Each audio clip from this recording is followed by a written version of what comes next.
Seolah-olahnya digambarkan bahawa orang Kelantan dan Terengganu dan Kedah memilih untuk terus mundur dengan mereka mengundi Perikatan Nasional. Masih dah 33 tahun perintah, tak ada kemajuan. Pilih lagi. Melambangkan mereka lebih memilih kemunduran berbanding kemajuan. Saya rasa kalau kita pergi pada isu ni, satu dia akan pergi kepada persoalan yang paling asas lah. Apa yang kita definisikan dengan kemajuan dan apa kita definisikan dengan yang sebaliknya, iaitulah kemunduran. Sebagai contoh lah, kalaulah orang itu adalah orang yang tidak percaya Tuhan, orang ateis yang melihat hidup ni hanyalah sekali, maka definisi kemajuan dia sudah tentu berbeza dengan seorang Muslim yang hidupnya mempunyai satu tujuan, yang mempunyai kehidupan ini bukanlah sekadar kehidupan alam yang nampak ini saja. Di sana ada alam ghaib, di sana ada Tuhan, di sana ada tanggungjawab, di sana ada hubungan di antara kalangan manusia, yang di sana ada makna khalifah, yang dekat situ semua makna-makna ini akan memberi definisi kemajuan yang jauh berbeza daripada orang yang si A tadi. Dan perbahasan konsep itu perlu berlaku. Kalau tidak, erti kemajuan itu pada erti materialistik semata-mata. Maksudnya kalau kita memberikan makna kemajuan yang holistik, kita akan tidak melihat sekadar pada pembangunan material lah. Tapi yang dibincangkan pun ialah Kelantan tak ada air Kelantan, aduh, jadi air kopi kan, air Melo.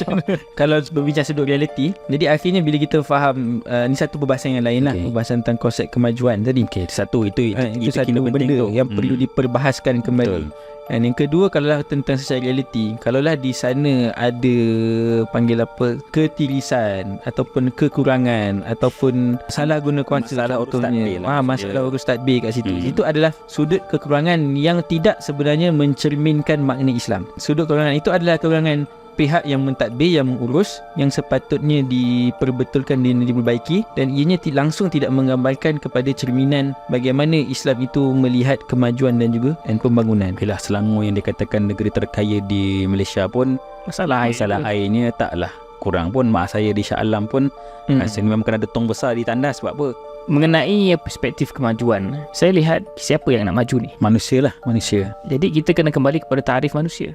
Maknanya bila begitu, kita perlu melihat sebenarnya kemajuan ini bukannya untuk kita senang lenang, tapi supaya kita menjadi manusia yang sebenar. Maknanya setiap apa yang kita lakukan itu, dia adalah terjemahan kepada sisi kemanusiaan pada konteks bandar, pada konteks negara. Tapi kemanusiaan yang macam mana?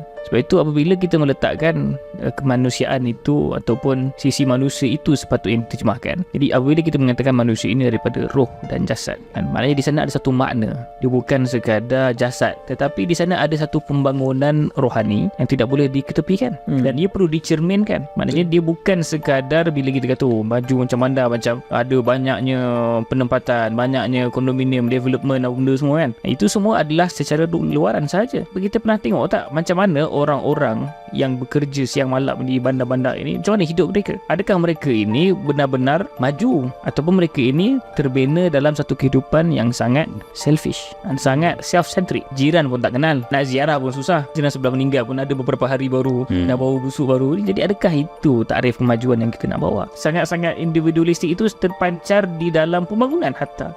Sebab itu apabila kita bicara pasal kemajuan ini, dia perlu dilihat pada sepenuhnya sudut-sudut manusia itu perlu digambarkan.